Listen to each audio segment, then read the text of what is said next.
일본 부동산에 대해서 좀 궁금한 것들이 많다고 하셔서 그런 부분을 저희가 모으고 모아서 Q&A 형식으로 한번 만들어 봤습니다. 가장 처음에 일본에 네네. 정착을 했을 때 네네. 정착을 하려고 시도했을 때 네네. 고민이 많았던 부분인데요. 집을 찾을 때 어떻게 찾거나 어떻게 접근을 하는 게 가장 좋은지가 좀 고민입니다. 네, 집을 찾을 때 그냥 가장 먼저 이제 대중적으로 저의 경험에 비춰 말씀드리면은 대중적인 사이트가 몇 개 있습니다. 그래서 스모라든가 뭐 홈즈라든가 뭐 그런 사이트들이 있어서 일단 거기에서 매물을 먼저 봅니다. 봐서 대략적으로 장소라든가 지도 같은 걸 보고 가격대를 한번 파악을 한 후에 그 후에 이제 마음에 드는 물건이 있다 그러시면 이제 거기에서 바로 문의를 하고 하시는 방법은 대부분 분들이 뭐 일본어를 이제 어느 정도 배우고 오시는 분들이 아니라 뭐 정말 일본에 그냥 살아보겠다 이런 마인드로 오시는 분들이 많기 때문에 약간 문의를 해도 번역기를 써서 이제 문의를 하게 될 거예요. 그렇게 되면은 서로 이제 번역기가 완벽하지는 않잖아요. 솔직한 얘기로. 그렇죠. 예, 그러다 보니까 한 80% 완성된 문장을 갖다가 서로 이제 얘기를 하시면서 말씀을 나누는 건데, 그러다 보면은 분명히 좀 탐탁지 못하거나 이게 왜 이렇게 비용이 청구가 되지? 이게 맞는 건가? 내가 혹시 바가지를 당하는 거지 않을까라는 생각을 좀 갖게 되는 부분이 없지 않아 있으세요. 뭐 한인 부동산이나 이제 검색을 해서 찾으셔서 한국어로 직접 얘기를 하면서 하시는 분들이 좀 많이 있는 추세이십니다. 집을 찾는 시기나 타이밍이 네. 참 애매한 것 같습니다. 애매하죠. 이게 언제부터 찾아야 될까, 또 너무 일찍 문의를 하면 나중에 다시 연락을 달라고 했던 부동산도 많았고, 하면 적당하겠지라고 개인적인 판단해서 문의를 드렸을 때도 너무 늦게 문의를 주셨다고, 조금 더 빨리 문의를 주셨으면 좋았을 텐데 라고 해주셨던 곳도 있었는데, 그렇다면은 집 찾기는 언제부터 해야 가장 적절한지 혹시 알려주실 수 있을까요? 예, 제가 이제 말씀을 드리자면은 대략적으로 1에서 2개월 정도 전에는 찾는 것이 가장 바람직하지 않을까 생각합니다. 1, 2개월 전에는 이제 뭐 물건 검색을 하면서 내가 이제 정말 원하는 물건, 지금 상황에 적합한 물건들을 찾아가면서 검색을 하시는데 한 1개월 정도를 소모하시고요. 그렇게 해서 어느 정도 물건을 추리시고 그 리스트를 만드셔서 그 중에서 정말 자기에게 뭐라고 하면 좋을까? 정말 가고 싶다. 이 물건에 살아야겠다 하는 물건들의 문의를 시작하셔서 움직이시는 게 저는 가장 좋다고 생각합니다. 일단은 뭐 3개월, 4개월 전부터 찾으시는 분들도 계신데, 그렇다고 하시면은 너무 좀 빠른 경향이 없지 않아 있어서 집이 뭐 도중에 나가는 경우도 있고요. 예, 뭐 아직 계약 기간이 많이 나가기 전까지 좀 많이 남아있기 때문에 그 물건을 움직이지 못하게 좀 하는 게 많이 좀 어렵습니다. 뭐 금액을 좀 더 주고 해야 되는 경우도 있고 하기 때문에 저는 대략적으로 한 1에서 2개월, 뭐 좀 많이 본다고 하면 3개월 정도부터는 조금씩 이게 뭐 예, 하루에 10분, 20분씩이라도 움직이시는 게 가장 좀 후회 없는 예, 선택을 하는 방법 중에 하나가 아닐까라고 저는 생각을 하고 있습니다. 그 다음 질문인데요. 네네. 부동산 계약 비용은 대략 얼마 정도로 생각하는 게 좋을지에 대한 질문도 저희가 들어왔는데요. 저 같은 경우에도 첫 정착이 워킹 홀리데이 비자로 생각보다는 여유 자금이 그렇게 많이 없어서 집을 구하는데도 굉장히 힘들었던 경험이 있는데, 물론 세월이 많이 지났다고는 하지만 현재 2026년 기준으로 부동산 초기 비용에 들어가는 돈들은 대략 얼마 정도로 생각을 하는 게 좀 보편적으로 좋을지도 가르쳐 주셨으면 좋겠습니다. 그럼 일단은 뭐 기본적으로 이분이 혼자 오신다는 전제하에 뭐 20대 군대 복무를 끝낸 건장하신 남성이라는 기준으로 해서 제가 말씀을 드리면은 초기 비용이 한 대략 한 25, 최소한 20에서 25 정도는 들지 않을까라고 생각이 됩니다. 예, 좀 뭐 남성분이라고 하니 치안 부분은 제가 어느 정도 이제 생각을 안 하고 지금 이렇게 말씀을 드린 부분이 없지 않아 있기 때문에 뭐 그 정도가 들어갈 것 같고, 그 외에도 예를 들어서 뭐 펫이랑 같이 살고 싶다 그러시면은 거기에 대한 뭐 알고 계시다시피 일본의 레이킹 시키기 이런 제도가 있지 않습니까? 뭐 레이킹 1개월 업 해서 펫과 같이 사는 부분도 없지 않아 있고, 또 하나 이제 있는 게 뭐 혼자가 아니라 가족끼리 사시는 분들도 계신데, 그럴 경우에는 25만 원은 거의 어림도 없다고 저는 생각을 하고 있고요. 예, 그리고 혼자서 정말 좀 25만 원이 아깝다, 진짜 이거는 진짜 못 쓰겠다 하고 싶은 분들은 그냥 게스트하우스 같은 데가 있어요. 쉐어하우스라고 있는 곳인데 굉장히 저렴하거든요. 예, 거기에서 그냥 생활을 하시는 것도 괜찮다고 저는 생각합니다. 아까 전에 네네. 그 선생님께서도 처음 일본에 오셨을 때 네네. 컨테이너 박스에서 생활을 예. 시작하셨다고 말씀을 해주셨는데, 막 그렇게 막 인생에 대해서 말을 할 정도의 예, 별거는 아닌데, 처음에 일본에 온 게 친구랑 왔습니다. 처음에 왔어요. 되게 좀 신기하더라. 신기했습니다. 그냥 싸고 왔습니다. 아무 생각이 없고 그냥 일본에서 한번 살아봐야지. 일단 워킹 허리데이로 왔어요. 왔습니다. 가지고 와서 집을 구하려고 하는데 집을 구할 수가 없어요. 이제 그 민박 안방도 되게 좀 안 됐어요. 맨날 그 돌 같은 거 수건으로 돌을 싸요. 한 3-4시간 되면 눈이 떠져요. 네. 예, 추워서. 아주머니께서 이제 가스비가 많이 나온다고. 예, 저는 제가 추워 죽어가거든요. 그렇게 살았어요. 저는 되게 가난하게. 예. 이런 저렴한 건물들은 대략 어느 정도의 금액대에 시작을 하셨는지 좀 개인적으로 좀 궁금해지네요. 저는 개인적으로 추천을 드리지는 않거든요. 그게 굉장히, 안 좋은데, 예, 좀 다시 한번 생각을 재고해 보시는 걸 간곡히 통촉 드리지만, 뭐 알려달라고 하시니까 제가 알려는 드리겠습니다. 예. 저는 이제 한 달에 33,000엔을 냈던 기억이 있고요. 예, 컨테이너 박스에서 좀 굉장히 좁죠. 정말 짐이 들어가는, 예, 정말 그런 곳에 살았기 때문에, 뭐 진짜, 곧 죽어도 모르겠다. 진짜 모르겠다. 그냥 어떻게든 해보자. 그런 분들은, 예, 컨테이너 박스 추천 안 드리는데, 뭐 가시는 것도 뭐 나쁘진 않을 것 같습니다. 선생님, 그러면 오사카 시내에서 한국어가 가능한 한인부동산 업체 중 혹시 추천해 주실 지금 보고 계시는 저희 부동산을 추천드리겠습니다. 예. 이게 사전에 된 게 아닌데 그냥 제 생각을 말씀드릴게요. 예, 일단 첫 번째가 신뢰할 수 있다고 저는 생각을 합니다. 예, 무슨, 예를 들어서 비용 같은 게 청구가 되면은 그 비용에 대해서 상세 부분까지 저희는 다 공개를 해드리고, 두 번째 같은 경우에는 저희가 이제 어떻게 보면 중개업자이기 때문에 관리업자 분들의 좋지 못한 그런 장난이라고 하죠. 그런 거를 미연에 방지해드릴 수가 있습니다. 예, 방지해드릴 수가 있고, 혹시라도 그런 행동을 하게 되면은 안 하실 거예요. 그 법무사무소 상대로 그렇게 하시는 분들은 솔직히 이렇게 없다고 저는 생각을 하기 때문에. 내용지만 보내, 내용지만. 아이고, 그렇게 싸우면 안 됩니다. 세 번째 같은 경우에는, 정말 한국어를 잘 해요. 예, 저도 하는데, 저희 직원분들도 한국인 분들이 계시고 하기 때문에 정말 편하게 한국어를 문의해 줄 수 있는 부분과 함께 이제 살다 보면 이런 법무적인 것이 좀 어려우신 부분이라던가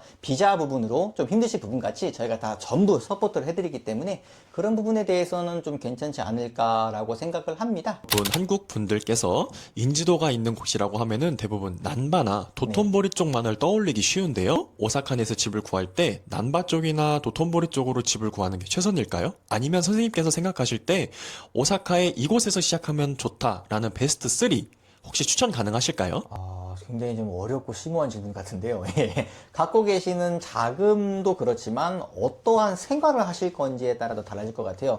물론 이제 제가 추천을 드릴 수 있지만 제일 좋은 거는 유학생이시면은 학교 근처가 제일 좋으실 것 같고, 직장인분들 같으신 경우에는 직장에서 역 한두 정거장 그쪽이 제일 좋을 것 같은데, 그런 걸 다 그냥 차치하고 제가 이제 개인적으로 추천을 드릴 만한 구로 제가 말씀을 드리면은 첫 번째는 중앙구가 될 것 같습니다. 예, 중앙구가 제일 좀 편리함도 그렇고 되게 좀 어디 가기에도 되게 편리하고 꽤 도시입니다. 그래도 도시인 지역도 있고 약간 조금 도시에서 벗어난 곳도 있겠지만 대체적으로 도시인 곳이기 때문에 저는 첫 번째를 중앙구를 추천드릴 것 같고요. 그다음에 이제 개인적으로 추천드릴 곳은 이제 북구라는 곳이 있습니다. 북쪽선 북구라고 하는데 그쪽도 이제 나름 괜찮습니다. 괜찮은 게 이제 거기에 보시면은 뭐라고 하냐. 남바 같은 게 어떻게 보면 중앙구에서 보면은 번화가가 남바랑 가까우실 거예요. 그 번화가라는 곳이. 예.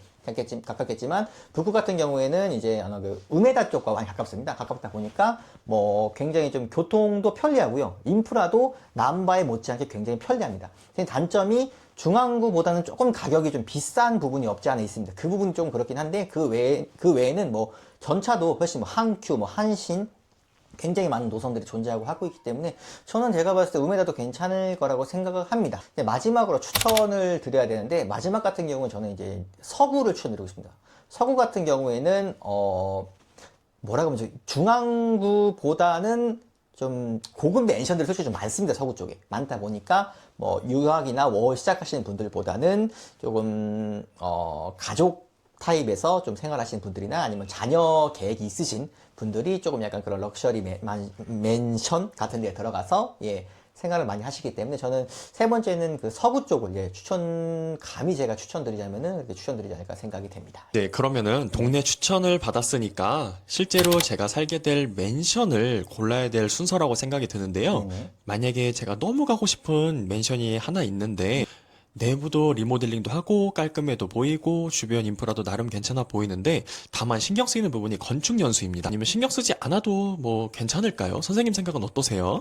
저는 솔직히 좀 어느 정도 신경을 쓰는 편입니다. 신경 쓰는 편이고, 이제 왜 그러냐면은, 이제 일본 같은 경우에는 좀, 예, 다 알고 계시다시피 지진 같은 문제가 굉장히 좀 있습니다. 없지 않아 있는 문제이기 때문에, 그러다 보니까 이제 지진에 대한 그런 내진 설계라고 하죠. 그런 부분에 대해서 굉장히 좀 신경을 많이 쓰고 있어요. 그래서 뭐 법 개정이 몇 번 있긴 했지만, 제가 뭐 간단하게 포인트를 말씀드리면은, 2000년 전에 세워진 건물이냐, 2000년 후에 세워진 건물이냐에 따라서 그 지진의 내진이라고 하죠. 그 부분이 약간 달라지기 때문에 거기에 대해서는 저는 신경을 씁니다. 괜찮습니다. 2000년을 넘어가게 되면은 솔직히 저는 신경을 쓰지 않습니다. 쓰지 않고 뭐 솔직히 뭐 그런 지진 같은 걸 전혀 신경 안 쓰시는 분들 같은 경우에는 뭐 2000년 전에 들어가셔도 뭐 그잖아요. 방이 이쁘거나 아니면 내가 살고 싶다라고 하시면 굳이 뭐 예 안 보신, 전 개인적으로 지진으로 이렇게 가고 싶지 않기 때문에 저는 예, 지진이 있고, 내진 설계를 중요하게 보는 편입니다.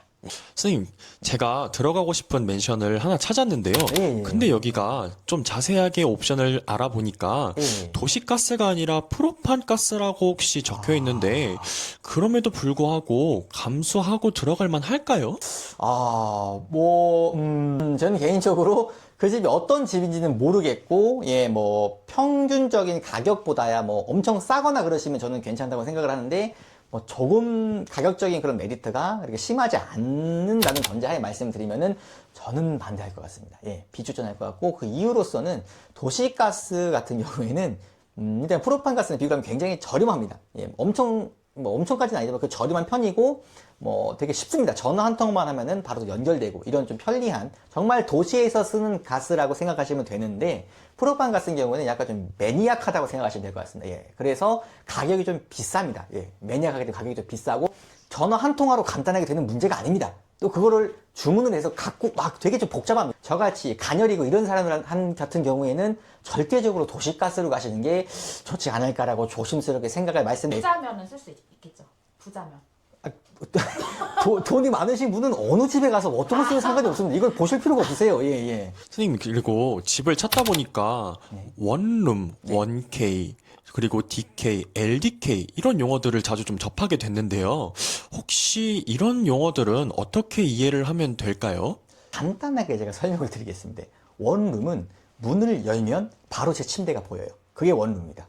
1K는요, 문을 열면 문이 하나 더 있어요. 그래서 그 문을 열면 침대가 보여요. 이게 1K입니다. 1LDK는요, 문을 열고 들어가요. 들어가면은 밥을 먹을 장소가 있습니다. 밥을 먹을 장소가 있고, 거기를 문을 열고 또 들어가면 침대가 있어요. 그게 1DK입니다. 예. 이렇게 설명하시면 되겠어요. 문이 하나가 더 있고, 더럽고가 아니지. 문이 하나가 더 있고, 있지 않고, 또는, 그 잠자는 곳 외에 스페이스가 있고, 없고, 이렇게 간단하게 생각하시면 될 것 같습니다. 어렵게 들어가자고 하면은, 전문 용어를 섞어서 이제 말씀을 드려야 되는데, 그냥 간단하게 직관적으로 설명하면은, 뭐 문을 열고, 그죠? 말씀드렸다시피, 예, 그렇게 하시면 될 것 같습니다. 그러면은 네. 제가 너무나도 마음에 드는 집을 또 하나 발견을 했는데요. 근데 자세히 보다 보니 목조 건물이라고 적혀 있는 집이더라고요. 근데 인터넷에 검색을 했을 때 여러 가지로 목조로 지어진 맨션에 대해서 안 좋은 소문이나 좀 요상한 소문들이 많던데 실제로 목조가 그렇게 별로인가요? 장점으로서는 가격이 저렴해요. 예, 그게 굉장히 큰 장점이 될 것 같고, 뭐, 어느 정도 지진에도 좀 강한 면이 없지 않아 있습니다. 알고 계시다시피 있는데, 뭐, 단점으로는, 한 번에 갑니다. 예, 이게 지진이 오면요, 나무에 계속 데미지를 주게 됩니다. 데미지를 주기 때문에, 이게 지진이 집에서 느껴졌다 하시면은, 눈 떠보면 여기 안 계실 거예요. 예, 그런 게 약간 좀 좋지 못하가, 그죠? 안 좋은 점이죠. 죽으니까. 예, 좋지 못한 점이고, 그다음에 뭐 가격이 저렴하다는 거는 그만큼 소음과 방열이 안 좋다는 얘기가 되거든요. 예, 소음과 이제 그 뭐라고 하면 좋지? 예, 단열이 죄송합니다. 단열이 안 좋다는 거기 때문에 그 부분도 다 여러 가지를 고려를 하셔서 나는 뭐 그냥 더우면 더운 데로 살고 추우면 추운 데로 살지 뭐 그냥 살아있는 거에 감사 이런 분들 같은 경우에는 목조도 저는 괜찮다고 생각합니다. 왜냐면 가격이 굉장히 쌉니다. 예, 싼 편이기 때문에 괜찮다고 생각을 하지만 그게 아니시라면은 그냥 예, 돈을 조금 더 금액을 지불하셔서 그 철근으로 가시는 게 저는 좋지 않을까라고 생각을 합니다. 이제 집을 찾아야 돼서 여러 가지로 좀 조건도 보고 신경 써야 될 부분도 신경 써서 집을 구하고 있는 사람인데요. 집이 예를 들어서 남향이라고 적혀 있던 곳도 있고 네. 북향이라고 적혀 있던 곳도 있고 뭐 네. 동양, 서양 이렇게 있는 것들이 되게 많던데 혹시 한국에서 집을 구할 때처럼 일본에서 맨션을 구할 때 집의 방향도 크게 신경을 써야 되는 부분인지 궁금합니다. 방향을 신경 쓰시는 분들도 계실 텐데, 뭐, 예를 들어서, 신경을 안 쓰시는 분들 많이 계세요. 근데 뭐, 방향을 신경 쓰시게 되면은, 동쪽 같은 경우에는, 예를 들어서 오전해가 이제, 그저 이렇게 태양에 딱 그 눈을, 라이트선? 뭐, 라이선? 예, 그 눈을 맞아가면서, 막, 아침이다. 이런 걸 느끼고 싶은 분들은 동쪽으로 가시는 게 맞을 것 같고요. 뭐 그런 걸 별로 신경 안 쓰시고, 뭐, 오후에 어쨌든 빛이 한 번만 들어오면 되겠다. 뭐, 그러시는 분들 같은 경우에는, 뭐, 서쪽, 걸 하셔도 괜찮을 것 같고, 우리는 뭐 무조건 집은 남향이다 이런 분들 계시면은 뭐 남향이 좋을 것 같고, 그런 거 신경 안 쓰고 가격만 나는 신경 쓴다 그러시면은 북향으로 가는 게 맞을 것 같습니다. 그래서 일본에서도 실제로 뭐 동서남북 중에 남향 쪽이 가격이 가장 좀 높게 형성이 되어 있고요. 북쪽 같은 경우에는 뭐 그 동서남에 비해서는 약간 좀 가격이 저렴한 형태가 현재 일본 시장에서도 나타나고 있는 상태입니다. 그러면 선생님께서 생각하실 때, 이러한 원룸들, 이러한 맨션들은 좀 너무 별로다. 혹은 좀 피했으면 좋겠다라고 생각해 주시는 그런 집들의 특징들은 혹시 뭐가 있는지 가르쳐 주실 수 있을까요? 저는 개인적으로 이제 집 밖 들어갔을 때 집에서 악취가 나는 집을 굉장히 좀 멀리 해야 된다고 생각을 합니다. 예, 그런 부분도 있고, 뭐 좀 약간 소음이나 이런 거에 좀 민감하신 부분 같은 경우에는, 물론 다 알고 계시다시피, 뭐 철도라고 하죠. 철도 근처에 계시면은, 그죠. 강제적으로 5시에 눈을 떠지게 되는 그런 마법 같은 일이 생기기 때문에, 저는 개인적으로 개인적으로 하다 보면 소음에 민감하신 분들은 좀 좋지 않을까라는 부분도 있고, 또 이런 걸 좀 놓치시는 분들 가끔 계신데, 소음 같은 경우에 이제 주변에 경찰차나 이제 뭐 소방서라고 하죠. 경찰서나 소방서가 있는 곳도 피하시는 게 좋으세요. 이게 왜 그러냐면은 그 사이렌 소리가 굉장히 좀 언제 날지 모르거든요. 예. 막 갑자기 자다가 사이렌 소리가 나면 굉장히 불쾌한 마음으로 일어나게 됩니다. 그런 것 때문에 저는 개인적으로 그런 걸 좀 피하는 게 좋지 않을까라고 생각을 합니다. 또 하나 이제 피해야 될 것으로는 학교 주변도 솔직히 저는 좀 좋지 않지 않을까라고 생각을 합니다. 예, 뭐라고 하죠? 많이 좀 아이들이 뭐 집에 오래 계시는 분들 같은 경우에는 뭐 운동장이 있지 않습니까? 운동장에서 막 되게 막 소리 지르고 막 있어요. 축구하다 보면 막 그렇게 하다 보니까 저는 개인적으로 이제 운동장 근처에 있는 집도 좀 피하는 게 좋지 않을까라고 생각이 됩니다. 예. 같은 건물 1층에 편의점 혹은 음식점이 들어와 있던데 이러면 멀리 나가지 않아도 되고 오히려 땡큐인 건물 아닌가요? 한쪽 면을 보면 땡큐가 맞으실 거예요. 맞으실 텐데, 뭐 이렇게 뭐라 하면 좋을까? 예. 그런 병충해라고 하죠. 그런 뭐 해충 같은 거에 좀 면역이 있으신 분 같은 경우에는 저는 좋다고 생각합니다. 좋다고 생각하는데, 좀 약간 그런 해충을 별로 안 좋아하시는, 뭐 대다수 분들이 안 좋아하실 텐데, 그런 분들 같은 경우에는 저는 거기는 좋지 않을 거라고 생각합니다. 뭐 인간의 기준으로 봐도 먹을 게 바로 앞에 있으니까 좋잖아요. 좋은데 그 생물들의 기준으로 봐도 먹을 게 바로 앞에 있는 아주 좋은 곳이기 때문에, 그러다 보니까 뭐 생활 환경이 겹쳐버리게 되고, 그러면 어쩔 수 없이 해충과 마주치는 확률이 증가할 수밖에 없기 때문에, 저는 개인적으로 해충에 대한 면역이 있으시면은 좋지만, 그렇지 않으면 굳이 좀 떨어져 있는 곳이 좋지 않을까라고 생각이 됩니다. 선생님, 이제 어느덧 정리할 시간이 다가온 것 같은데요. 오, 드디어요. 네. 그리고 일본에서 집을 구할 때 가장 중요한 거라던가 혹은 선생님께서 살아온 여러 가지 경험들의 바탕으로 마지막으로 구독자 여러분들께 드리고 싶은 조언이나 뭐 집 찾기 꿀팁 같은 거라던가 여러 가지 좀 자유롭게 말씀 좀 부탁드려도 괜찮을까요? 제가요? 제가 감히 꿀팁이라고 말씀을 드릴 수 있는 게, 글쎄요. 굉장히, 오히려 피디님께서는 뭐 꿀팁 같은 게 있으신가요? 예. 글쎄요. 저 같은 경우에도 집을 찾을 때 여러 가지 우여곡절들이 그동안 너무나도 많았고, 네네. 또 처음에 가장 최초로 일본에 정착을 했을 때, 네네. 이제 집 계약이 끝났으니까 일본에서 더 이상 어려운 게 없겠지, 곤란한 게 없겠지라고 생각을 했음에도 불구하고, 다년간 일본에서 생활을 하면서 여러 가지로 이사를 다니다 보니 또 처음 집 구하기랑 달랐을 때 생겼던 여러 가지로 문제점이라던가 또 이사를 하면서 최초에 정착했을 때 없었던 짐을 옮기는 방법이라던가 뭐 폐기물들 버리는 방법들이라던가 여러 가지로 곤란한 일들이 정말 많았었는데요. 혹시 이런 것도 오사카 제2부동산을 통해서 네. 나중에 다시 한번 더 여러 번 도움을 요청을 드리게 되는 네. 그런 부분도 혹시 케어를 해주실 수 있는지 그것도 좀 개인적으로 궁금하네요. 그 부분에 관해서는 문제 없이 저희가 도와드릴 수 있고요. 오히려 말씀 주셨다시피 그런 뭐 이사를 하다 보면은 그런 가구 같은 걸 처분하거나 이렇게 해야 되는 원상 복구의 의무 같은 게 있습니다. 그러다 보면은 어쩔 수 없이 뭐 큰 가전이라던가 가구를 처분해야 되는 부분이 있는데 그 부분에 관해서도 저희가 수속을 좀 도와드릴 수 있는 부분은 도와드리도록 해드리고요. 뭐 이사 관련돼서도 뭐 좀 이삿짐을 어떻게 하면 좋을지 그 부분에 관해서도 저희가 도움 드릴 수 있는 부분까지 최선을 다해서 도움을 드리도록 하겠습니다. 참 코로나가 끝난 이후에 네. 일본 취업으로 넘어오시거나 혹은 워킹 홀리데이, 유학으로 다시 넘어오시는 분들이 좀 많아졌다라고 좀 지금 개인적으로 생각이 드는데요. 네네. 이제 뭐 어떤 비자가 됐든 1년 뒤든 1년 반 뒤든 2년 뒤든 다시 한번 일본에서 생활을 조금 더 길게 하기 위해서 비자를 변경을 생각을 하실 분들도 앞으로 좀 더 많아지실 거라고 생각이 들어요. 네.